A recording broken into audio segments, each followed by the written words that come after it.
The admirers of Wole Soyinka look upon him as the greatest African writer ever.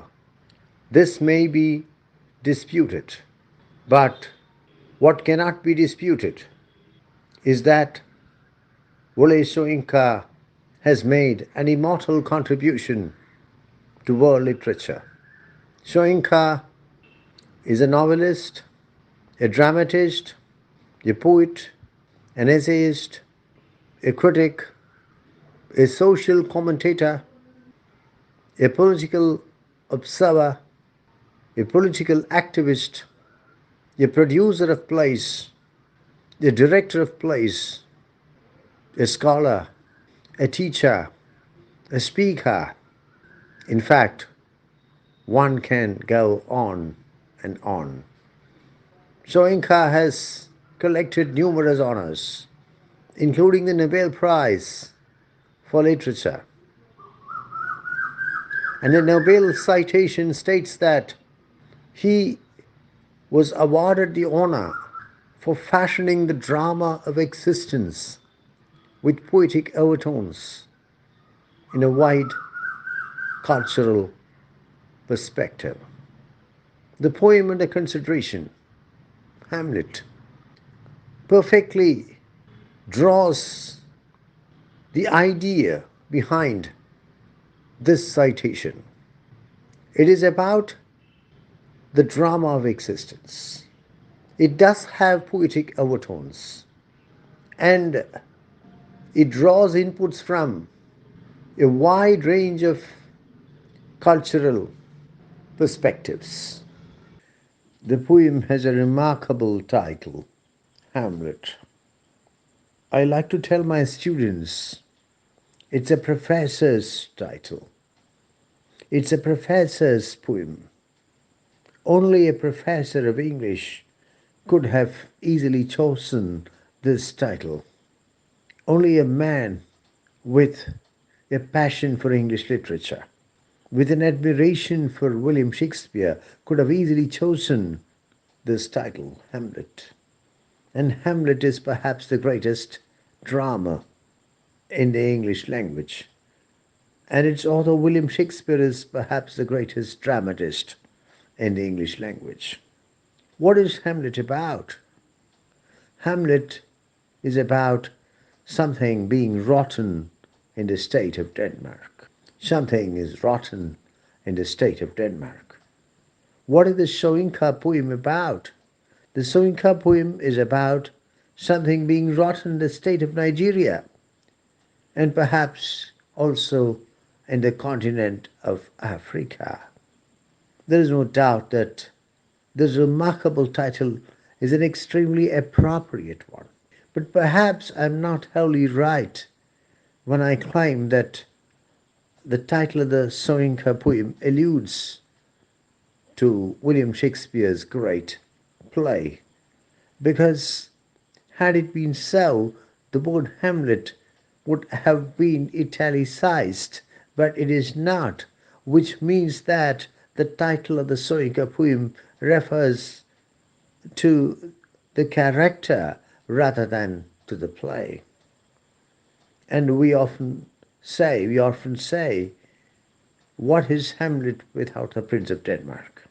I think it would be better to explain that the Soyinka poem has a title which alludes to Hamlet, Hamlet the Prince of Denmark, the protagonist of Shakespeare's play. And who is Hamlet? Hamlet is a prince. Soyinka is also a prince. Soyinka is a descendant of a long line of Nigerian royalty, Nigerian rulers. What is Hamlet? More than a prince. He is a prince of philosophy. He is a prince of poetry because some of the most beautiful passages in all Shakespeare is spoken by Hamlet. Above all, he is the prince of procrastination. Perhaps Wole Soyinka sees himself as a prince of procrastination because his political career, you must remember that he took an active part in the struggle against colonial rule. And after the departure of the European powers from Africa, he continued to involve himself in politics and be highly critical of the tyrannies established by the African dictators, the native dictators. And the political career of Wole Soyinka was rather unsuccessful, at least perhaps from his point of view. He was not able to act decisively despite his desire to do so. And like Hamlet, like the Shakespearean character, Soyinka is also a prince of procrastination. Perhaps the best explanation would be to see the title of the Soyinka poem alluding not to the play, not to the character, but to the archetype. Wole Soyinka saw Hamlet as an archetype, one of the several archetypes identified by him. The others included Gulliver, Joseph, Ulysses. So Hamlet is an archetype, and he, as an archetype, represents much that the poet, the speaker, stands for, and much that the speaker suffers, and much that the speaker does or is unable to do. Thus, we can explain the title of the Soyinka poem on more than one level. One, as alluding to the Shakespeare play, two, as alluding to the Shakespeare character, and three, as alluding to the archetype. I would like to begin my analysis of the poem by saying something which I should perhaps have said earlier. While explaining that the title of the poem could allude to the Shakespeare character, I said that Hamlet is the prince of poetry, the prince of philosophy, the prince of procrastination. More than everything else, Hamlet, Prince of Denmark, is the prince of soliloquies. It would appear that the speaker in the present poem also has this habit of indulging in soliloquies. It is possible to read the entire poem as a soliloquy. Perhaps Wole Soyinka in real life acquired the habit of speaking to himself loudly when he was in jail. And you must remember that Soyinka spent long years in jail as a result of his political activities. So, Hamlet is the prince of soliloquies, and so is the speaker in this poem. Wole Soyinka was imprisoned for his political activities. In fact, sent to solitary confinement. It was while in prison, while in solitary confinement, that Soyinka wrote this poem. The fact that he was imprisoned must have struck Soyinka as yet another parallel between Hamlet and himself. Soyinka is in prison.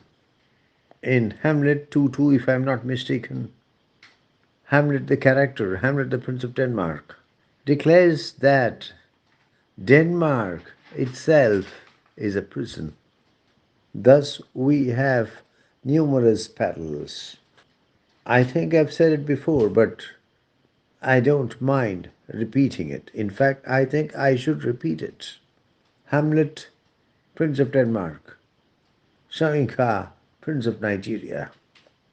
Both scholars, thinkers, philosophers, theoreticians, both possessing a flair for language, a flair for words, both battling against corrupt systems, both idealists, and though both battling against corrupt systems, but not quite successful. Under these circumstances, it's quite understandable that the mind of Soyinka, the imprisoned Soyinka, went to the Shakespeare play and the Shakespeare character. He stilled his doubts. They rose to halt and lame a resolution on the rack. He stilled his doubts. He stifled his doubts. He silenced his doubts. He suffocated his doubts. They rose to halt and lame. What kind of doubts are they? They are the doubts which rise to halt and lame, to weaken, to dilute. To halt means to stop, to lame means to decrease the force of. If you're lame, you cannot walk fast. To halt and lame, to weaken, to dilute, to reduce the force of. A resolution on the rack. The speaker has a resolution to make Nigeria a better place, to put an end to corruption in the system. But where is the resolution? On the rack. The rack is a framework for storing things, a shelf-like structure for storing things. He stilled his doubts. They rose to halt and lame a resolution on the rack. Rack is also a medieval torture instrument.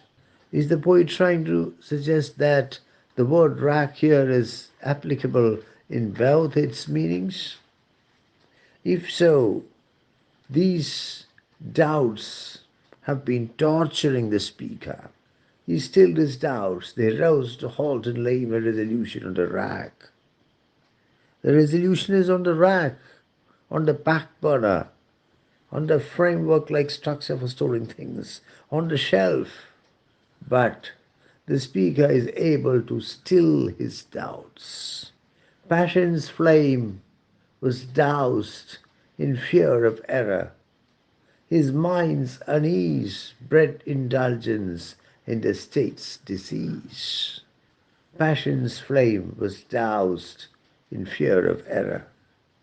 The speaker has tremendous passion for his project of making Nigeria a better place, of removing corruption from the Nigerian political system. Passion's flame was doused. Again, I would like to cite a parallel between the passion experienced by the speaker in the present poem and the passion experienced by Hamlet once the ghost reveals to him that the death of his father was nothing short of murder, and that the murderer is now wearing the crown.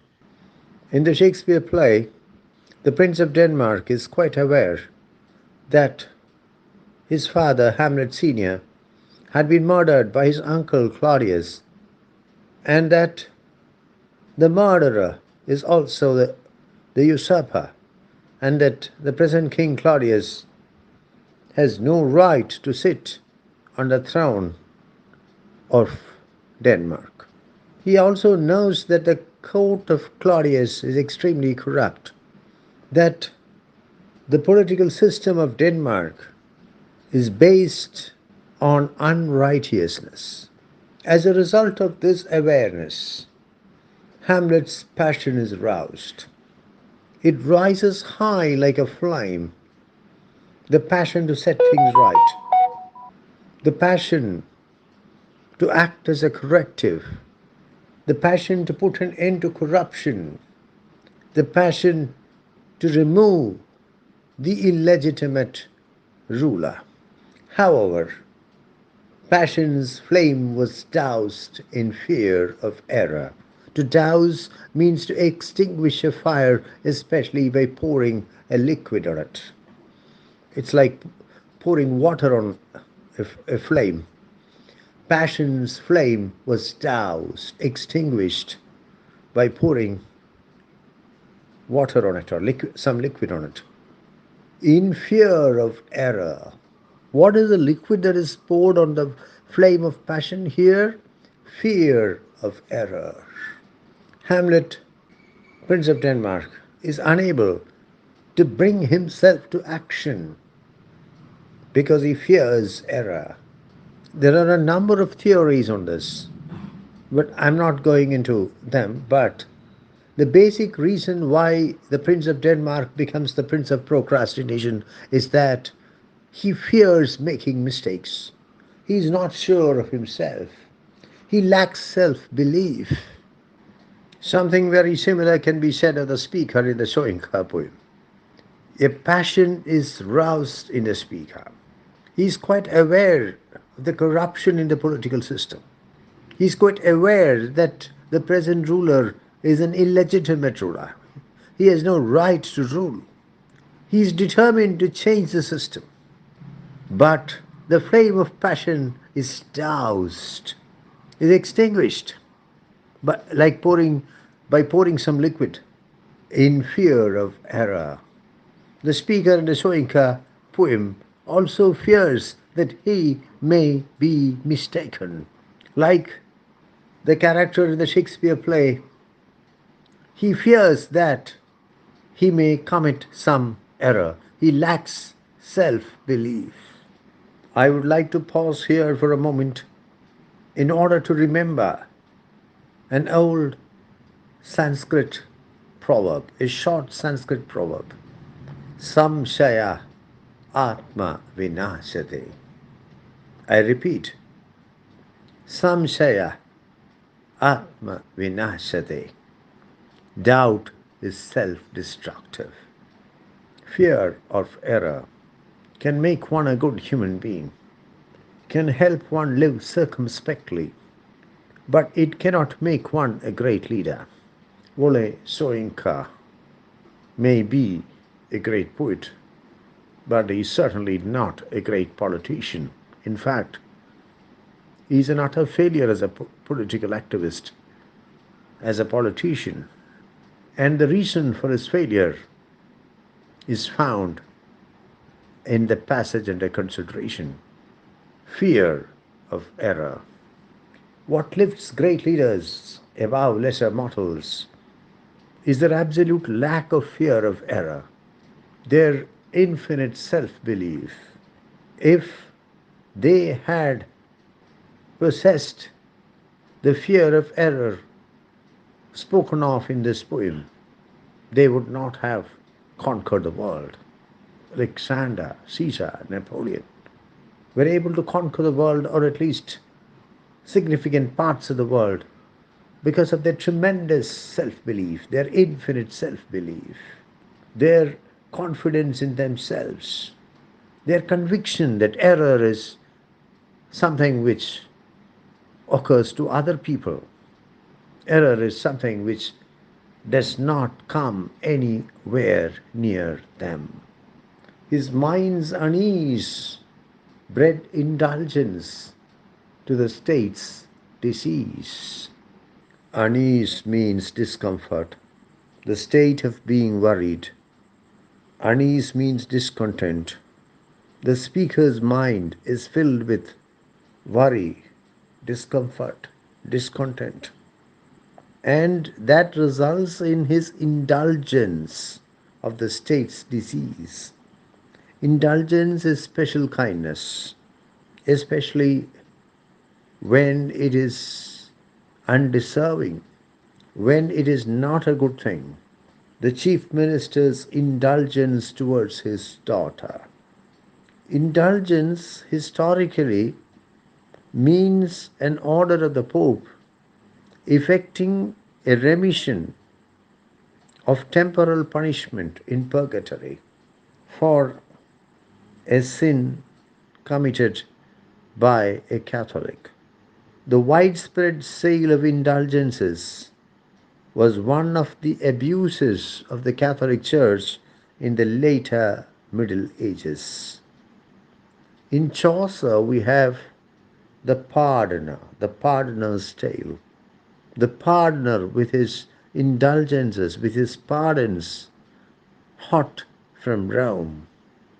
I am sure that as a student of English literature, Soyinka must have remembered the pardoner's tale, must have remembered the character of the pardoner in Chaucer, and must have very deliberately decided to use the word indulgence because of its semantic nuances. State's disease. The state is corrupt. The state is tyrannical. The state is unfair. The state is unjust. At the point at which he was writing the poem, Nigeria was not a healthy nation in any sense of the word. Socially, economically, politically, religiously. The point is that the speaker is not at peace with himself. And his lack of self belief, his lack of self confidence, his overwhelming doubts about his own abilities and his own decisions, his fear of error, the worries that rack his mind, compel him to adopt an attitude of indulgence towards the very serious problems, the very serious problems faced by the Nigerian state. We now move to the second stanza. The second stanza opens with a short, simple, but profound and powerful statement. Ghosts embellished his earth. I repeat, ghosts embellished his earth. Ghosts embellished his earth. Embellished means they were buried deeply. They were placed deep inside the earth. Ghosts embellished his earth. Ghosts were buried deeply inside his earth. The word his is very significant. The poet does not say ghosts embellished the earth. The poet says ghosts embellished his earth. The ghosts are buried rather deeply, deep inside the earth, but it is not the earth in general, but his earth, the character's earth. The ghosts do not trouble any other person. The fact that the ghosts are buried in the earth does not affect any other person. It affects only one person. Ghosts emboweled his earth. To embowel means to embed, to bury deeply. But it is possible to interpret that the word embowel is here used in the archaic sense of disembowel. Disembowel means to cut and remove the internal organs of an animal or a person. To cut and remove the intestine. To cut and remove the stomach of an animal or a person. In this context, what could it mean? If it means disembowel, it means that the ghosts are not merely buried under the earth. It means that the ghosts are escaping from their burial grounds. This is precisely what happens in Shakespeare's Hamlet. Had the ghost remained embedded emboweled. Had the ghost remained buried quietly under the earth, there would have been no play. But the ghost escapes from its burial site, and that is the beginning of the tragedy. I think that the same can be said of the life of the character in the Soyinka poem. The ghosts are there, the ghosts are very much there, the ghosts are emboweled, the ghosts are embedded, the ghosts are buried, but they don't remain there. They escape from their burial sites. They are disemboweled. What do the ghosts stand for? That's a very interesting question. I think that it's possible to answer that question only in a layered manner. First of all, there is a very strong belief in ghosts and spirits in Nigeria, especially in rural Nigeria. And though Wole Soyinka was brought up in an Anglican enclave, and though he was the son of an Anglican minister, and though he was the son of a mother who was a devout Anglican, he very much imbibed the indigenous beliefs of the Nigerians. And one of them was the conviction that ghosts and spirits are very much real. So I think on a very basic level, we can say that the ghosts stand for nothing but ghosts themselves. A second interpretation would be that the ghosts refer to the Yoruba beliefs. It is true that Wole Soyinka's father embraced Christianity, that he became an Anglican minister, but the fact remains that the family had believed in the Yoruba faith, in the Yoruba religion for generations. And Wole Soyinka had in his family, in his extended family, relatives who had not yet given up their Yoruba religion. So the ghosts can represent the tenets of the Yoruba religion. The third interpretation would be that the ghosts stand for the principles of Christianity. As a child, as a boy, Wole Soyinka played a very active role in the local Anglican church, and he was very familiar with the Holy Bible.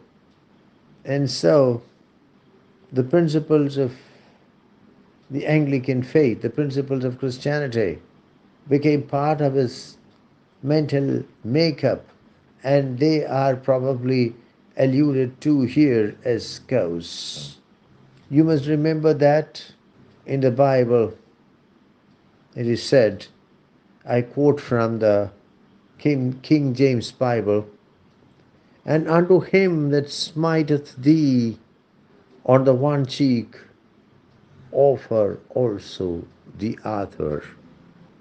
If I should quote from the New King James Version, I would say, to him who strikes you on the one cheek, offer the other also. Luke 6:29, if I remember correctly.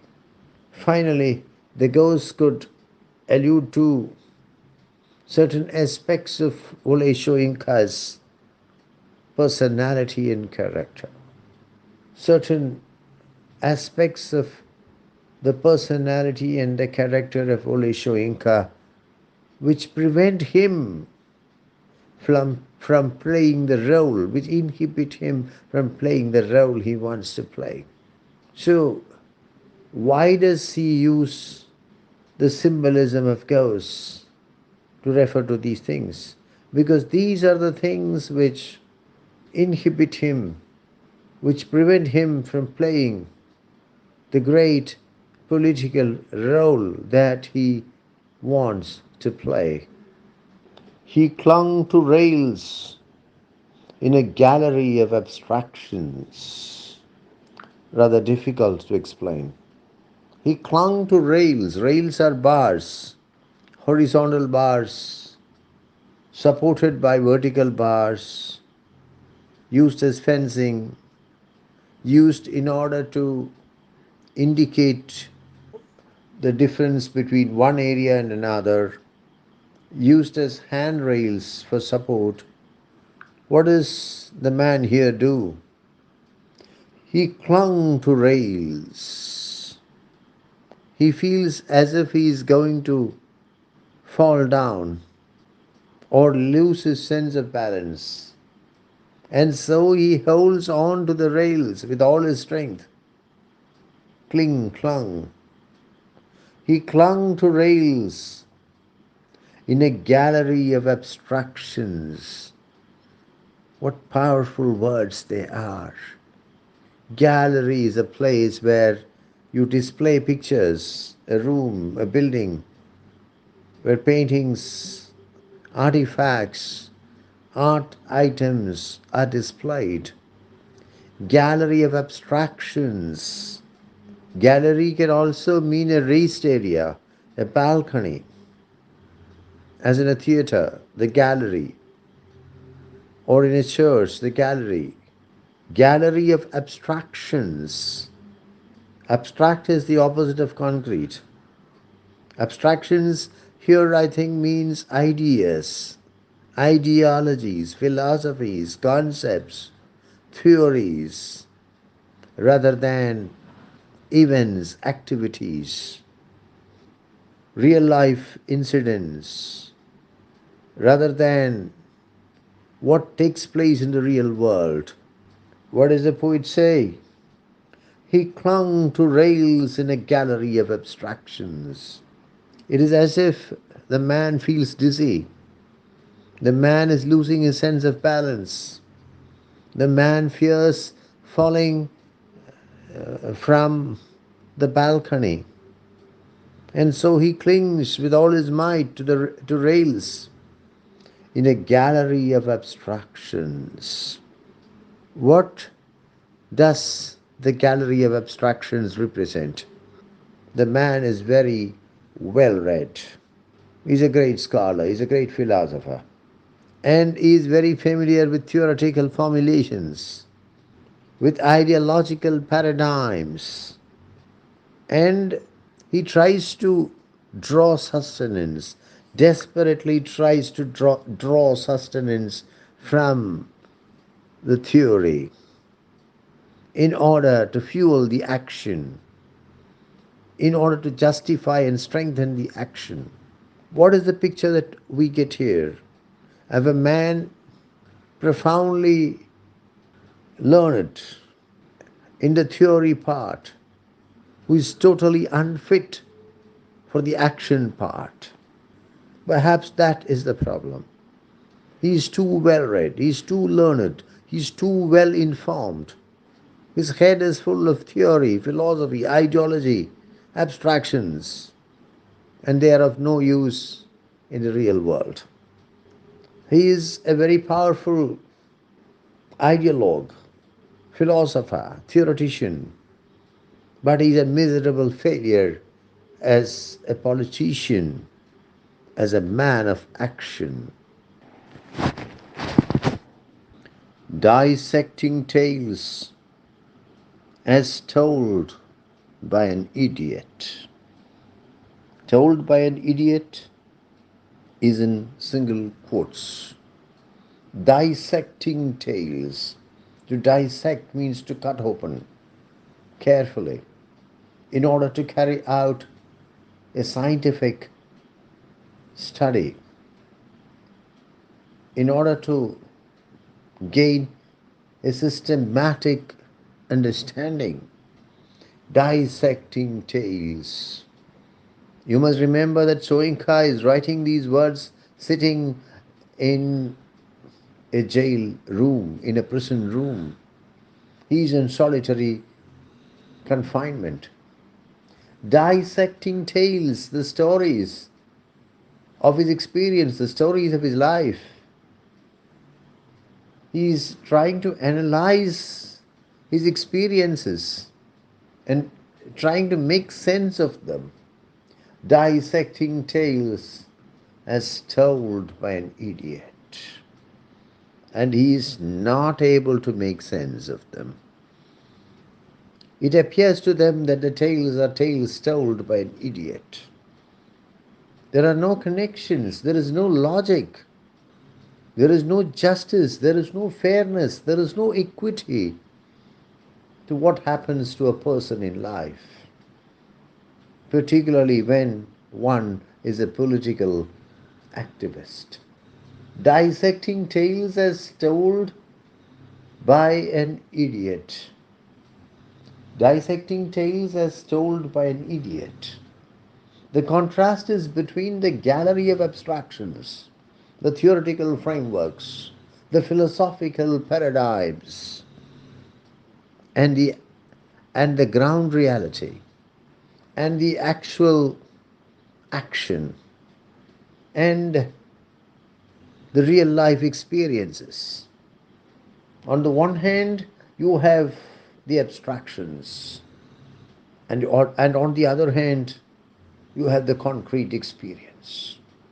The contradictions between the two, the conflicts between the two, the failure of the first to comprehend the second, the failure of the first to make sense of the second, clung to rails in a gallery of abstractions, dissecting tales as told by an idiot.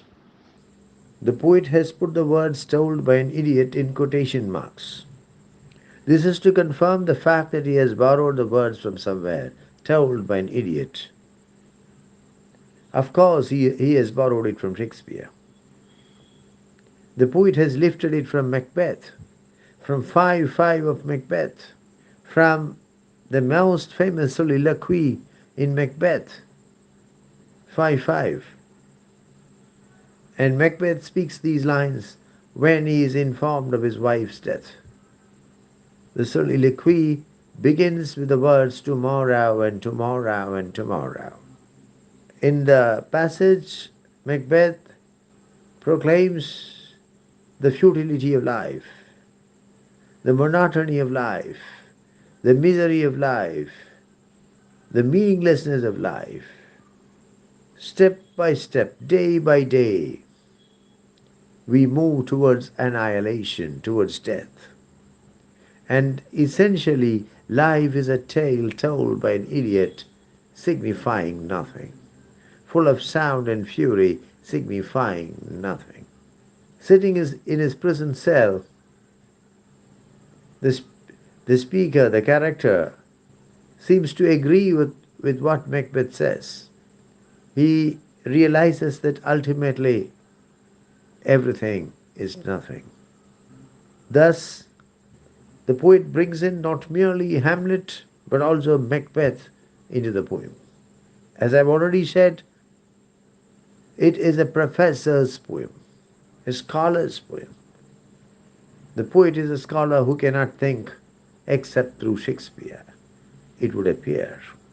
Macbeth is a play which rivals Hamlet in greatness.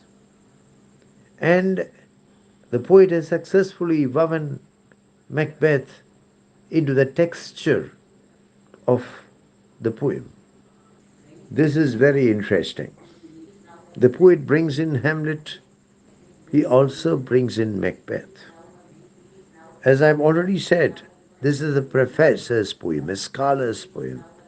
The poet is a scholar who cannot think except through Shakespeare, it would appear. But what do we make of the fact that after Hamlet, the poet brings in Macbeth? Hamlet is the tragedy of inaction. The hamartia, the tragic flaw of Hamlet, Prince of Denmark, is procrastination. inaction, indecision. The hamartia, the tragic flaw of Macbeth is ambition. Macbeth is the tragedy of vaulting ambition, ruthless ambition. This may appear to be a strange combination. Hamlet and Macbeth, procrastination and ambition. But I would say that be, we would not be overreading when we say that the tragedy of Soyinka is a combination of the tragedy of Hamlet and the tragedy of Macbeth. Soyinka, poet, dramatist, novelist, essayist, academic, producer, director of plays, so on and so forth. But also a politician, but also a political activist. And I would say that perhaps there is political ambition in Soyinka. The fact that he was always dabbling in politics. The fact that he tried to contribute to the destiny, the political destiny of Nigeria, demonstrates that the politician in Soyinka is a very vibrant presence. It is true that procrastination, indecision, inaction is present. But perhaps also it is true that ambition, vaulting ambition, ruthless ambition is present, at least in an embryonic form. And we have to remember that the political career of Soyinka has been nothing short of disaster. Thus, sitting in his prison cell, the character ruminates over the fact that his tragedy is a tragedy of procrastination, of indecision, of inaction, and also the tragedy of ambition. Ambition which can which has never been and perhaps which can never be realized, fulfilled, achieved, attained. Passionless, he set a stage of passion for the guilt he would engage. Passionless. I really love this word. And I think that this word is the key to the entire narrative of the poem. Why is the character's career, political career, such a disaster? He lacks the passion for it.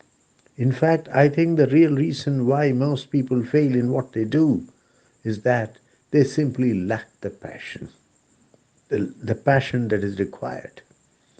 When I look around me, I find men without passion, women without passion.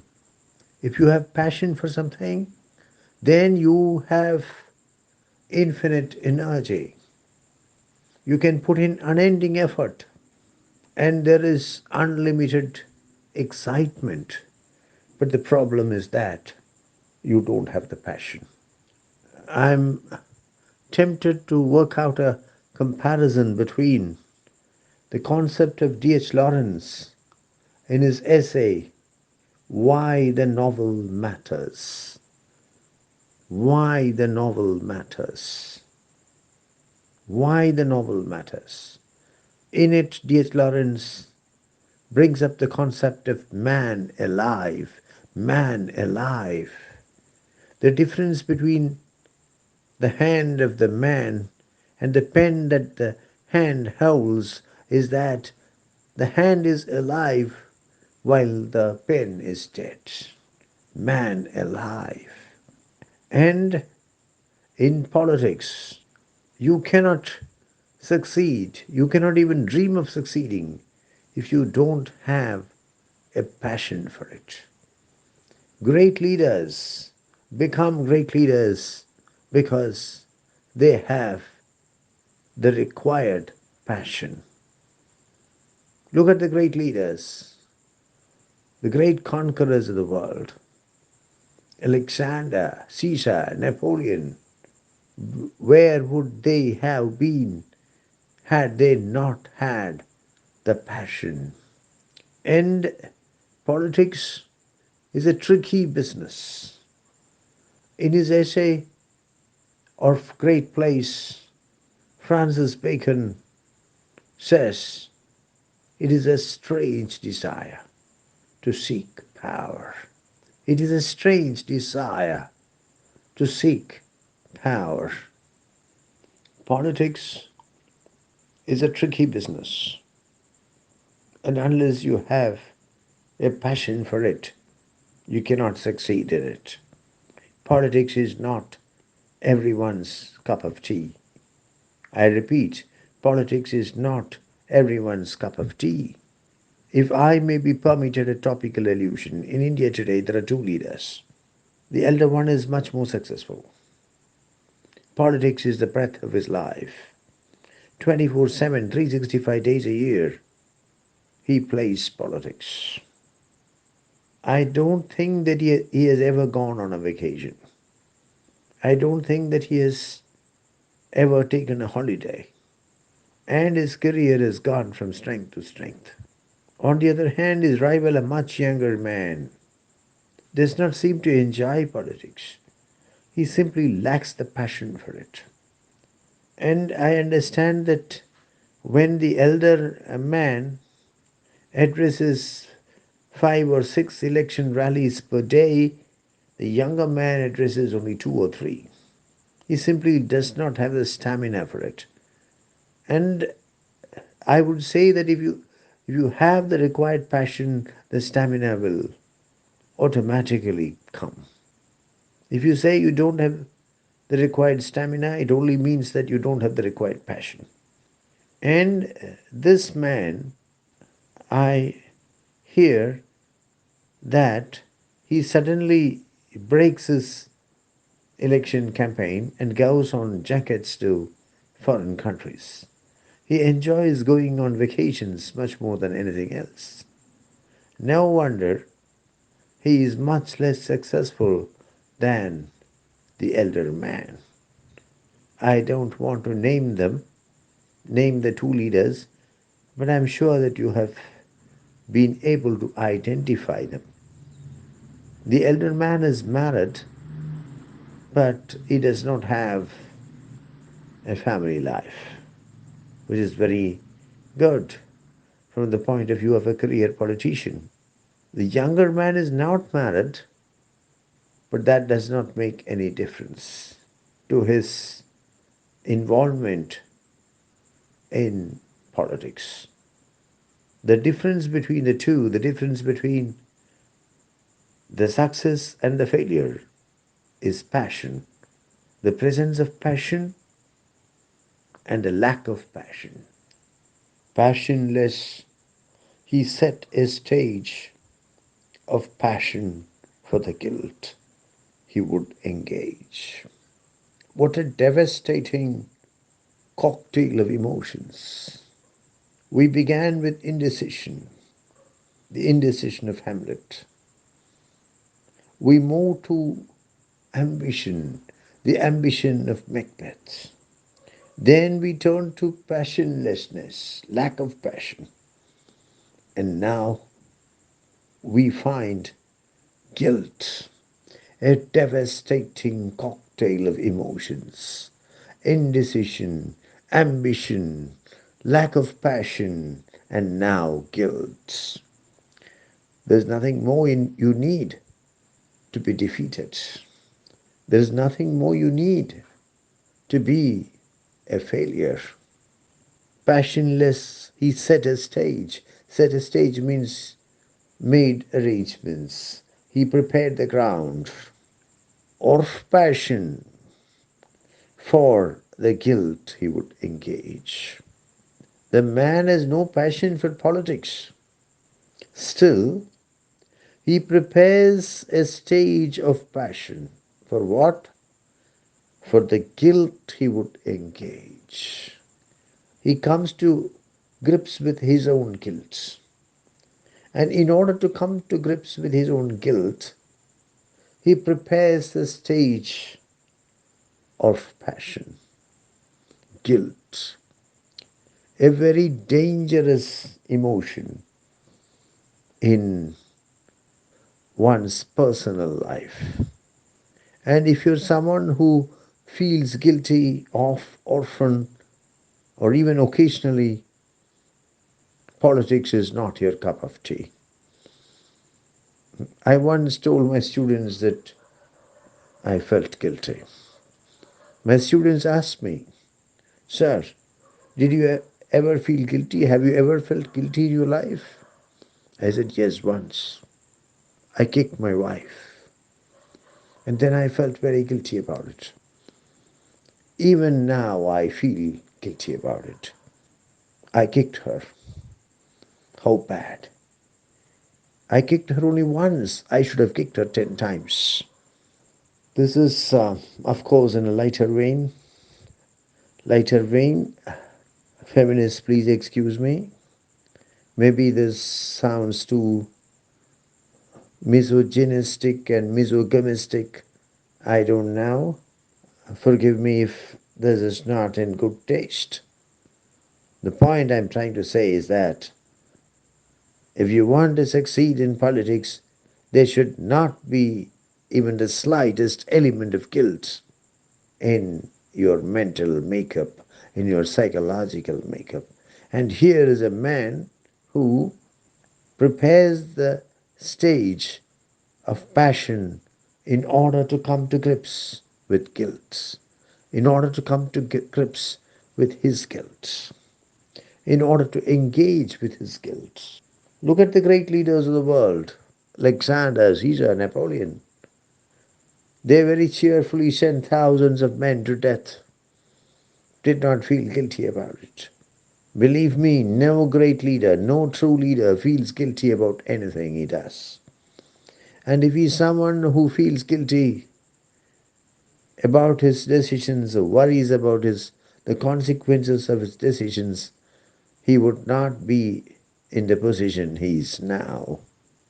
Even Mahatma Gandhi, during the freedom struggle, thousands of students dropped out of school, dropped out of college, and they ruined their lives. They became freedom fighters, but they ruined their careers, they ruined their lives. And their parents approached the Mahatma and complained to him that the children had dropped out of school in order to participate in the national struggle, and thus they had ruined their careers, ruined their educations, they had ruined their lives. Similarly, government servants resigned their jobs in order to take part in the freedom struggle and ruined their careers. Lawyers stopped going to courts and joined the freedom movement, and they ruined their careers. And the relatives of these people approached Mahatma Gandhi and complained to him, not once, innumerable times. And it is said that the Mahatma used to very calmly explain that this was inevitable. If India has to win freedom, if we have to drive out the British, then individuals, families, businesses, organizations, institutions will have to be shattered, will have to be destroyed. He never felt guilty about it.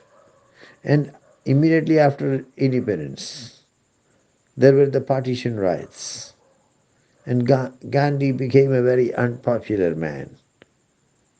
And at, at one place, he was surrounded by an angry mob, which blamed him for driving the British out of India.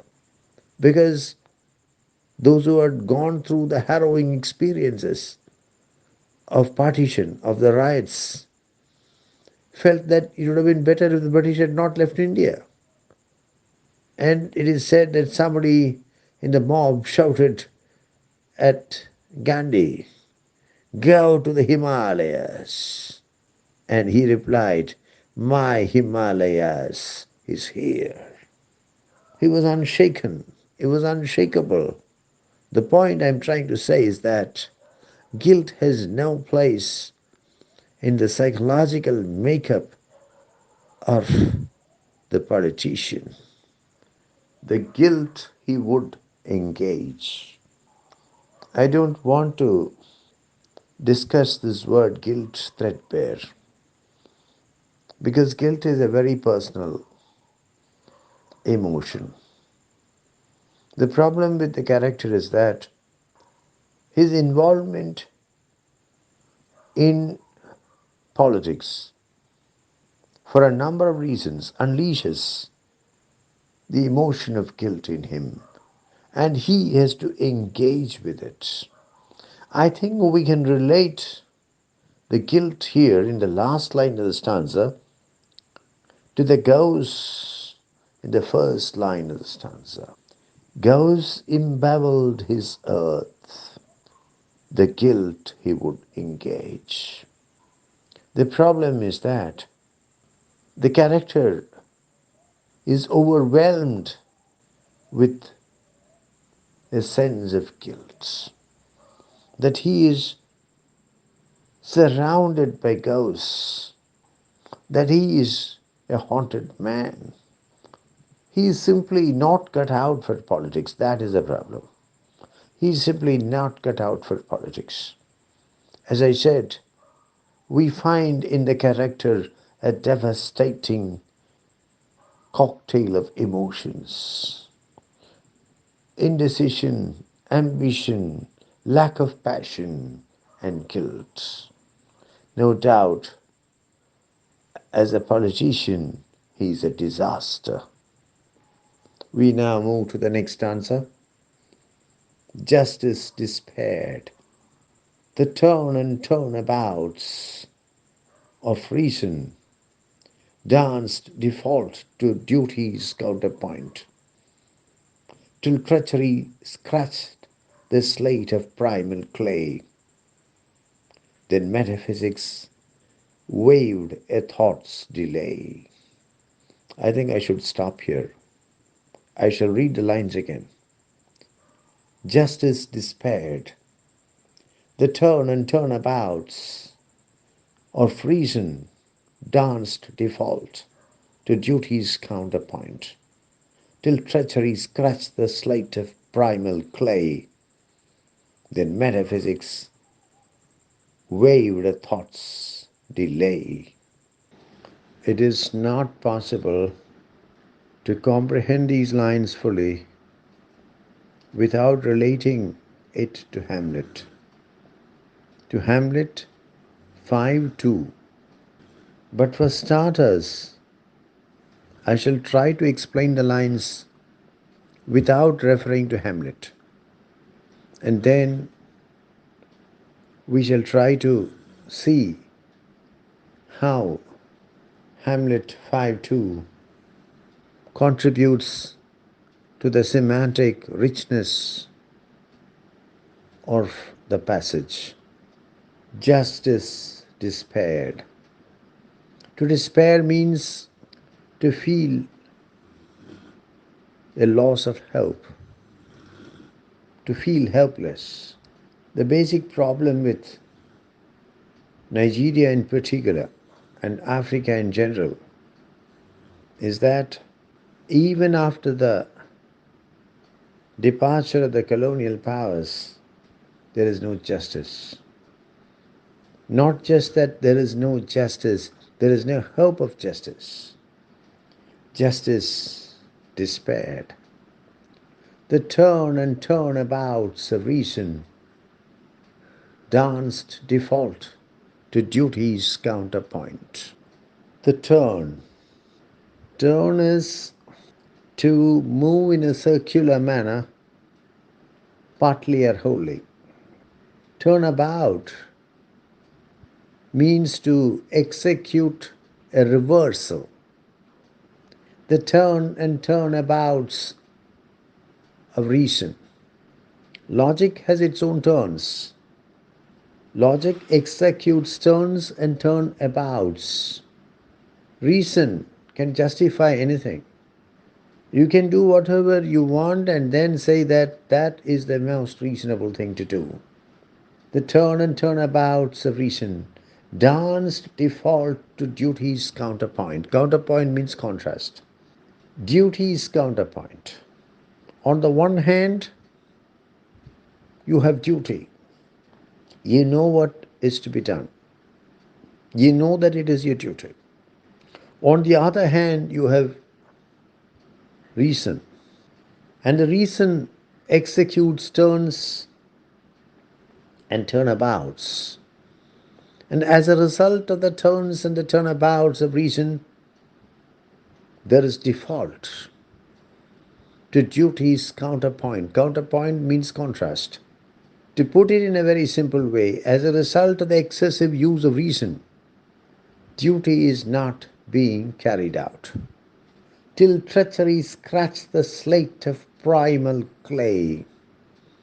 Treachery is betrayal, betrayal of trust, faithlessness, being a traitor, treason, till treachery scratched the slate of primal clay. Primal means very fundamental. Clay.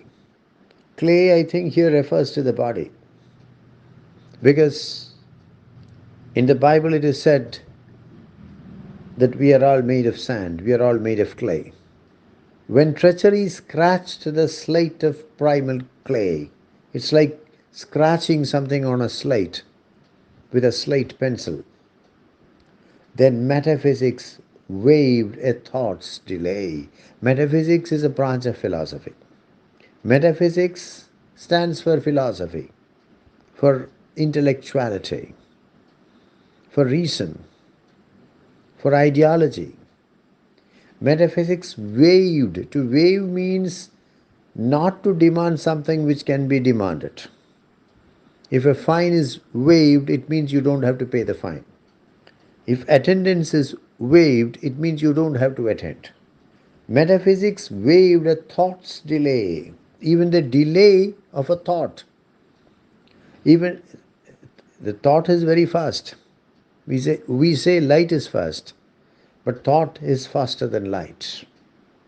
Metaphysics waived a thought's delay. There was not even a split-second delay. Now I shall try to relate these lines to Hamlet. In Hamlet, the duty of the Prince of Denmark is clear, is obvious, and that is to kill Claudius. But he does not kill Claudius, though he gets quite a few opportunities to do so. Hamlet is a philosopher, a metaphysician, a scholar, and his reason, his logic, finds innumerable reasons, finds innumerable causes for preventing him from doing his duty, and that is killing Claudius. As somebody said, no delay, no play. If Hamlet had killed Claudius in the first act, there would have been no play titled Hamlet. That is by the way. Justice is not done, and it appears that justice will never ever be done. Justice despaired. The turn and turnabouts of reason, the scholarly nature of the Prince of Denmark, the fact that he was a philosopher, the fact that he was given to overthinking, was responsible for preventing him from carrying out his duty, defaults to duty's counterpoint. Till treachery scratched the slate of primal clay. Clay, I've already said, is a human body. In the Bible, it is said, dust thou art, and to dust thou shalt return. If I remember correctly, Genesis 3:19. Treachery, that is 5:2. 5:2 is perhaps the most thrilling scene of Hamlet, where there is the piling of dead bodies. Gertrude drinks poison and dies. The poison had been kept there for Hamlet. Laertes and Hamlet fight each other in a fencing match, and they end up killing each other because the rapier of Laertes is poisoned till treachery scratched the slate of primal clay. And finally, Hamlet becomes the hero he's destined to become, and he strikes at Claudius and kills him. Then metaphysics waived a thought's delay, without even the delay demanded by a thought, without even a split second's delay. Hamlet carries out his duty of avenging his father's death, his duty of putting Claudius to death. How do we relate these lines to 5:2 of Hamlet? Hamlet fails to carry out his duty of killing Claudius,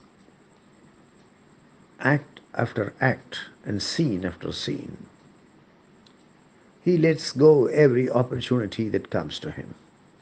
He is a philosopher, a logician, a scholar, a metaphysician, and he finds reasons for his failure to carry out his duty. But what happens in 5:2 of Hamlet? Hamlet finds himself dying. In the fencing match between Hamlet and Laertes, Laertes treacherously uses a poisoned rapier and scratches Hamlet with that poisoned rapier. But there is a scuffle after some fencing, and Hamlet forces Laertes to exchange the rapiers, and Hamlet attacks Laertes with his own poisoned rapier. So what is the situation here? Hamlet is at the weakest point of his life, at the point of his life very close to death. And then Hamlet becomes the hero he should always have been. He strikes at Claudius, carries out his duty. Justice had despaired all along, but now justice is done. How can we explain the situation in the Soyinka poem in the light of Hamlet in general and 5:2 of Hamlet in particular? The character is at his weakest. Nigeria is at her weakest. Africa is at her weakest. But like Hamlet, it's quite possible that when the character is at his weakest, he rises to carry out his duty and proves that he is the hero he should always have been. Let me read the last two lines. It took the salt in the wound, the point envenomed to steal the prince of doubts. It took the salt in the wound. We have the idiom to rub salt in the wound. To rub salt in the wound is to make something which is already bad worse. To make a bad situation worse, quite unnecessarily. It took the salt in the wound, the point envenomed too. The rapier's point is envenomed, dipped in venom, dipped in poison. It took these things, salt in the wound. Hamlet is brought to the worst point of his life, to the lowest point of his life. He is subjected to treachery. He is dying because treacherously his opponent in the fencing match has used a poisoned rapier. He took the salt in the wound, the point envenomed too, to steal the prince of doubts. Hamlet, as I said, is the prince of procrastination. He is also the prince of doubts. It required these things: salt in the wound, envenomed point, to steal. Steal is here used as a verb, to steal the prince of doubts. And suddenly Hamlet has no doubts. Suddenly Hamlet has no procrastination. Suddenly Hamlet has no indecision. Hamlet becomes the man of action, the hero he has always been, or he should always have been, and he acts carrying out his duty, and justice is effected. Thus the poem concludes on an optimistic note. Just as at the lowest point of his life, Hamlet, Prince of Denmark, rose to the occasion to demonstrate his true self and prove that he was a hero. The character in the Soyinka poem, now at the nadir of his life, at the very bottom of his life, will quite likely rise to the occasion and prove himself a hero. When the night is very dark, it means that the night is going to end. The narrative of the poem seems to suggest that the night enveloping the character, enveloping Nigeria, enveloping Africa, is very dark, and that it could not get darker. This means that the night was about to end, and that the sun of justice was about to rise.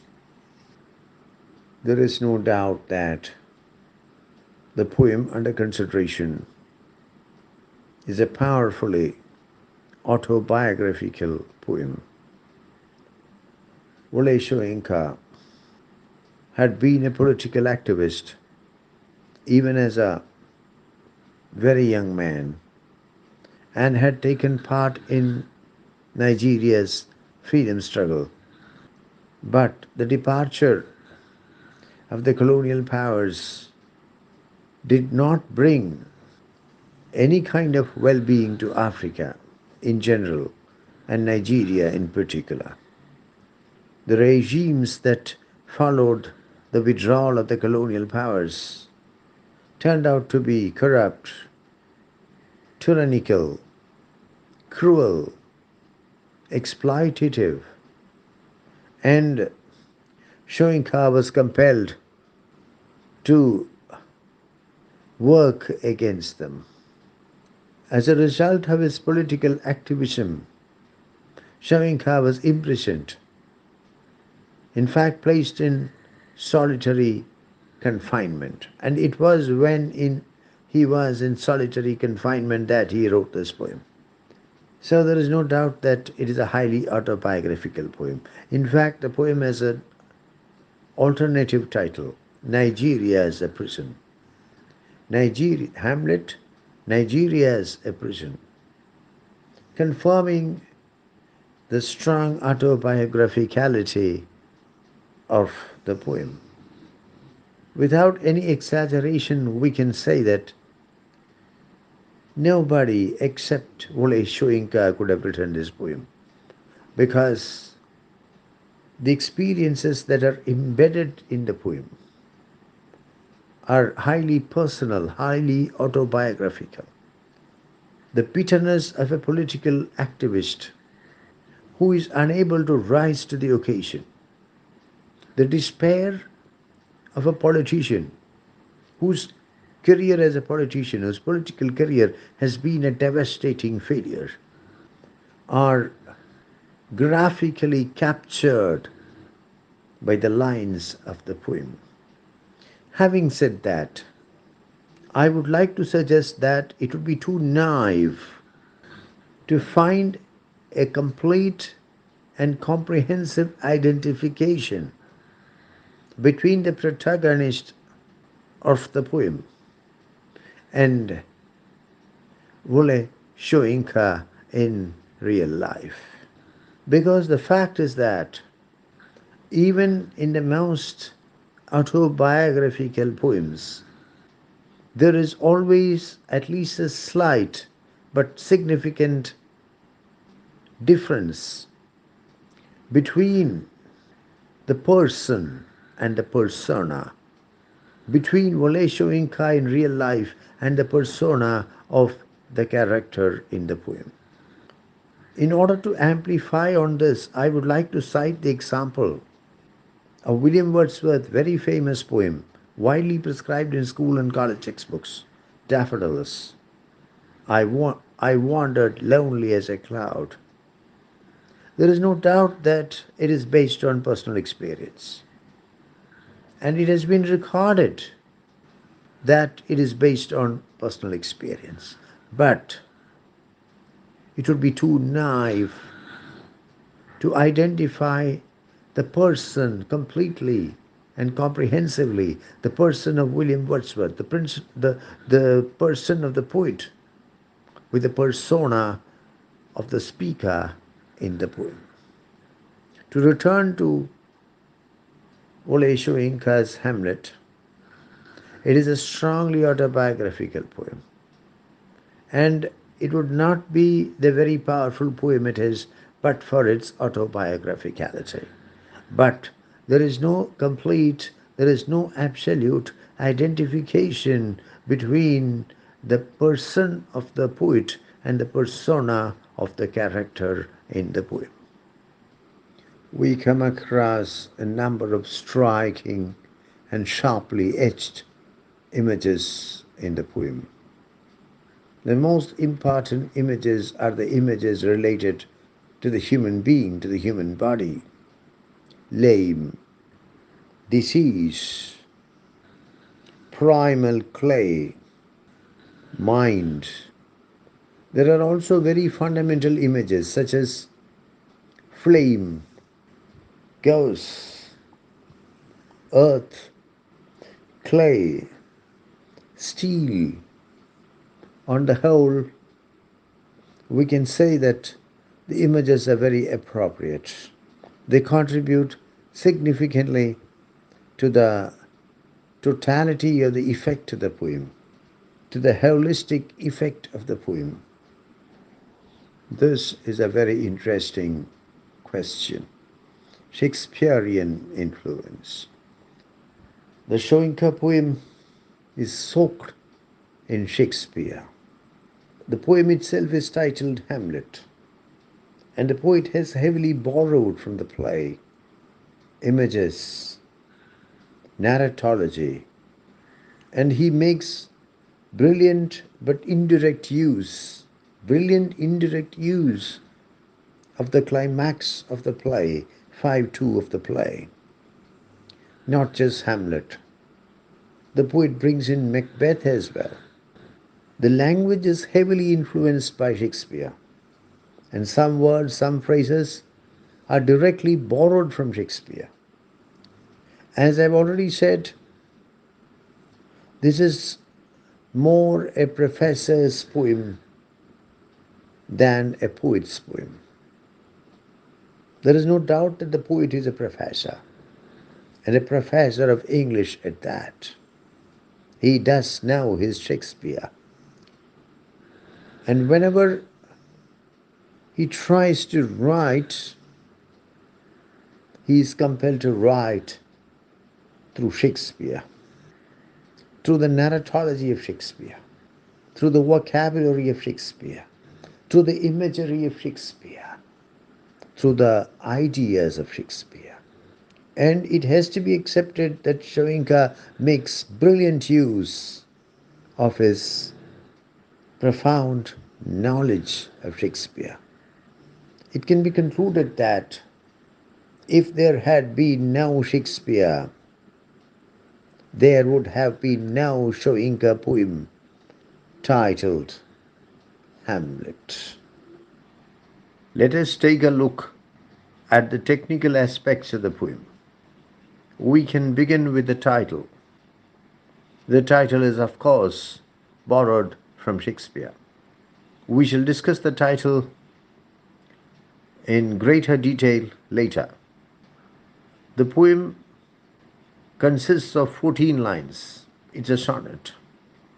Again, we can find the influence of William Shakespeare here.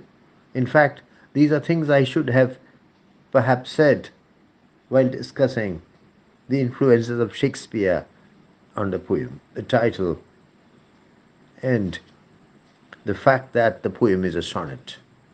However, Soyinka is no slave of Shakespeare. He brings about daring innovations with the rhyme scheme.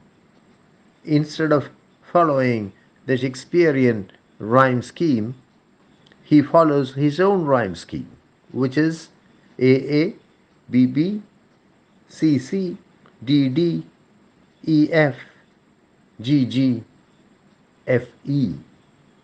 Certainly a very innovative rhyme scheme for a sonnet. The diction is heavily influenced by Shakespeare. In fact, some words, phrases have been directly borrowed from Shakespeare. The linear length is more or less uniform. The poet repeatedly makes use of caesura. Caesura is a pause in the middle of a line. We find it in quite a few lines. In the first line, for example, he stilled his doubts. Pause. They rose to halt and lame. The second line again, a resolution on the rack. Pause. Passion's flame. The third line again, was doused in fear of error. Pause. His mind's unease.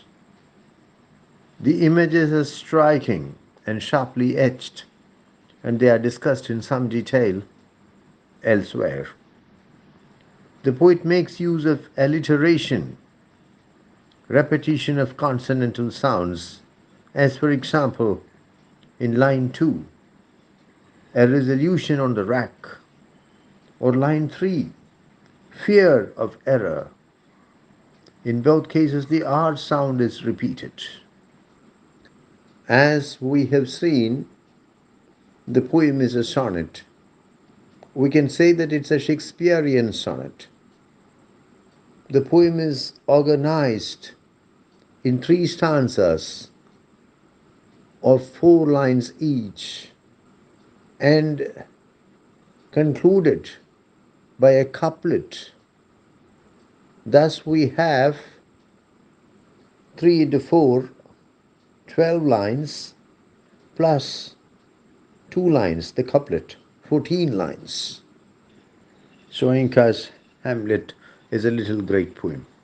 The informed and sensitive reader finds a humongous number of themes, thematic concerns, dovetailed into the fabric of the poem.